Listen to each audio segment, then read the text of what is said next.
Toda hora especulam que ele vai fazer uma intervenção, mas muito pelo contrário, o Vilas Boas falou que não existia a possibilidade de uma intervenção constitucional, qualquer intervenção é golpe, mas ele fala que a intervenção seria feita apenas para manter a democracia. Será que ele vai intervir e derrubar as decisões do STF? Porque quando a gente pensa em democracia, por mais que a democracia possa ser criticada, a democracia só tem uma tradução. Podemos criticar a democracia. Por exemplo, o Platão criticou a democracia, foi a democracia que levou Sócrates à morte. Podemos criticar a democracia levou Cristo à morte. Pilatos perguntou para a população, foi uma decisão democrática. Mas não podemos mudar o significado da palavra democracia. Vamos cair na real, né? Podemos criticar se a democracia é boa ou ruim, podemos criticar a democracia com termos do tipo, através da democracia, os grandes canais de televisão conseguem decidir o próximo presidente. Através da democracia, o cinema americano consegue decidir quem vai governar o país e que ideologia vai governar o país. Através da democracia, jornais, revistas, emissoras de televisão conseguem colocar aécios no poder. Podemos criticar a democracia, mas não podemos mudar o significado da palavra democracia. E o significado da palavra democracia é muito simples. É o governo do povo. Se é governo do povo, a gente precisa admitir que mesmo as pessoas pobres têm direito de escolher quem vai ser o presidente. Agora, será que é democrático pegar o candidato que tem a maioria das possibilidades de votos e colocar na cadeia para ele não ser candidato? A leitura que eu particularmente faço da intervenção do general Vilas Boas é que ele vai intervir para tirar o Lula da cadeia, para o Lula ser candidato. Afinal de contas, podemos podemos contestar a democracia, mas não podemos mudar a essência da palavra. Não podemos jamais tentar mudar o significado de democracia. Democracia é governo do povo, a maioria vota, a maioria decide. Então você não pode prender uma pessoa para ela não ser o candidato, principalmente se essa pessoa tiver a maioria das intenções de votos. Mas o Vilas Boas, eu trouxe esse assunto do Exército, e eu começo falando com vocês que o Exército não é mais como era antigamente, gente. Olha, há muito tempo atrás, quando eu era criança pequena lá na Ponte Nova, minha mãe me ameaçava de me mandar pro Exército toda vez que eu fazia bagunça.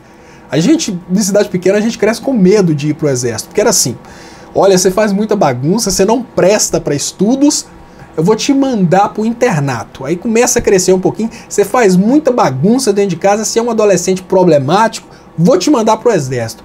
O que acontece no Exército, mãe? Quando você chega lá no Exército, o sargento espreme uma barata no chão e te entrega e te manda você comer aquela barata. Você tem que comer, senão apanha.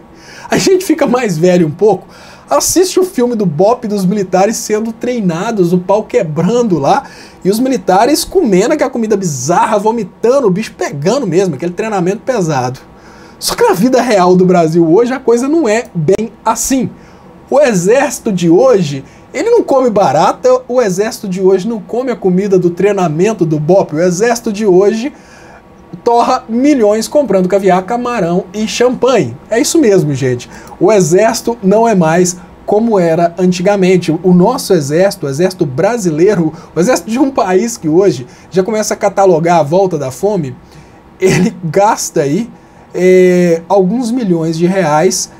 E não é em barata, é em camarão, caviar e champanhe. Mas a minha crítica sobre o Exército não é só essa a respeito do que comem os altos escalões do Exército. A crítica que eu tenho hoje é mais séria. Eu gostaria de perguntar para vocês com toda a sinceridade. Será que vale a pena o Brasil continuar investindo em Forças Armadas? Gente, vamos pensar o seguinte. Gostaria de chamar a atenção de vocês para a seguinte coisa. Duas coisas, vamos pensar. Imaginem que vocês estão morando dentro de uma favela do Rio de Janeiro. Vocês moram dentro daquela favela mais perigosa, dentro da qual a gente sabe que o crime organizado impera e manda.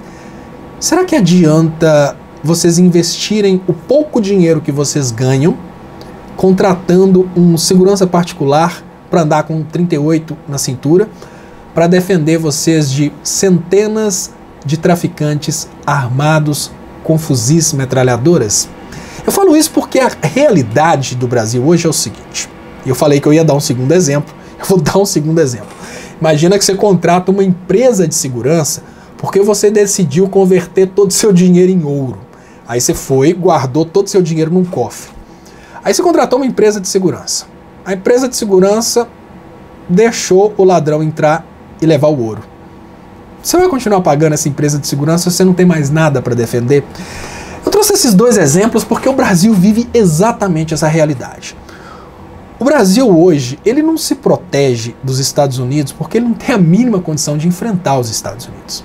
Se a gente compara com a primeira situação que eu falei com vocês, os Estados Unidos, eles têm uma capacidade tão maior de exército, tão maior de, digamos que, invasão, que a nossa defesa, ela é insignificante. A nossa defesa poderia ser significante se a gente não tivesse tido a destruição do projeto nuclear brasileiro através da Operação Lava Jato, que pode ter certeza que, debaixo do pano, secretamente, o Brasil desenvolveria, junto com o navio nuclear, desenvolveria tecnologia de defesa com armas nucleares. Eu imagino, eu acredito nisso.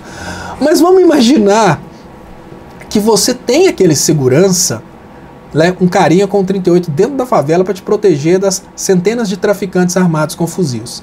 Existe uma possibilidade do traficante rachar de rir e dar um tiro na cabeça do seu segurança, mas existe uma possibilidade do traficante chegar para o seu segurança e falar: olha, vamos fazer o seguinte, sabe que você não é páreo para nós, mas no entanto, você pode fazer de conta que você está protegendo e a gente vai roubando ali aos pouquinhos escondido. O que eu quero dizer para vocês é que nessa realidade brasileira, em que nós temos forças armadas insignificantes perto das forças armadas inimigas, pode acontecer o pior. A gente pode estar pagando Exército, Marinha e Aeronáutica para eles serem aliciados pelos Estados Unidos e a gente paga, mas quem manda são os Estados Unidos. E o segundo exemplo que eu dei a respeito do ouro é muito claro, gente.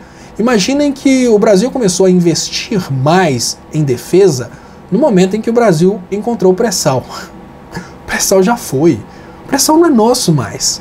E o que eu quero dizer é o seguinte: o Brasil investe hoje muito do dinheiro que ele não tem. Né? Esse dinheiro ele vira juros da dívida pública em forças armadas para proteger o que a gente não tem mais para proteger, que o Brasil não tem mais nada para ser protegido, e para proteger de um inimigo que a gente não tem a mínima condição de enfrentar. Então, tecnicamente falando, e na prática, o Exército, a Marinha e a Aeronáutica brasileira, eles são inúteis. Me desculpem as pessoas dessas instituições, eu não estou falando de vocês, eu estou falando de como o Temer transformou vocês em absolutamente nada. Porque seria como pegar uma pessoa que é um artista, vamos pensar, eu pego o Pavarotti ou o Andrea Bocelli e falo: a partir de hoje vocês não vão mais cantar. Não interessa o talento que vocês têm, eu quero que vocês trabalhem no meu restaurante como cozinheiros. O que aconteceu com as pessoas das Forças Armadas? No momento em que eles foram inutilizados, é que eles não estão servindo a finalidade principal, que é a defesa do Brasil. O Brasil já foi entregue, nós já perdemos a democracia, o presidente já foi derrubado, da mesma forma que acontece quando a gente está vivendo uma situação de guerra, ou seja, perdi, maluco, perdi, perdemos. Para que continuar pagando tanto dinheiro para manutenção de Exército, Marinha e Aeronáutica, se Exército, Marinha e Aeronáutica não teriam condição de proteger a gente contra o maior inimigo eventual, que são os Estados Unidos? Imaginem uma realidade em que um próximo presidente tente reestatizar o que foi tomado do Brasil. Ah, mas os Estados Unidos vão invadir. Vocês acham mesmo que o Brasil vai ter condição de vencer os Estados Unidos? Né? O exército brasileiro vai ter condição de vencer os Estados Unidos. Os caras mandam uma bomba nuclear, já era. Mas enfim, não, nós não vamos ter condição de vencer. Se nós não vamos, se nossa linha de defesa, se nossos seguranças são incapazes de nos proteger do ladrão, vamos dispensar a empresa de segurança. Outra coisa, se os nossos seguranças deixaram que entrassem e roubassem o nosso cofre e já não tem mais nada para ser protegido, não vale a pena continuar investindo nesses seguranças. Isso é uma reflexão que eu faço com vocês, e eu faço essa reflexão em especial porque hoje, ao meu ver, se o Brasil tivesse qualquer problema com outro país, os próprios Estados Unidos defenderiam, porque O Brasil já não é mais dos brasileiros. Olha, gente, o pré-sal foi entregue. As empresas brasileiras estão sendo vendidas para os Estados Unidos.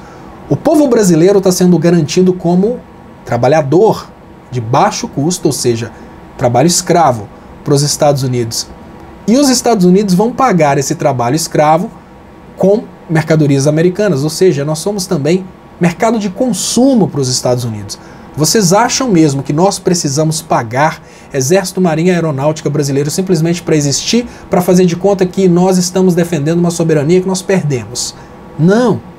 Isso é a mesma coisa de comprar cinto de castidade para menina que não é mais virgem. É uma comparação muito imbecil, mas é uma comparação que tem tudo a ver com a realidade de agora. Nós não temos mais nada para proteger, nós não temos o porquê continuar investindo um dinheiro que vai aumentar a dívida pública num Exército, Marinha e Aeronáutica que não protege mais um país soberano, que esse país soberano não mais existe.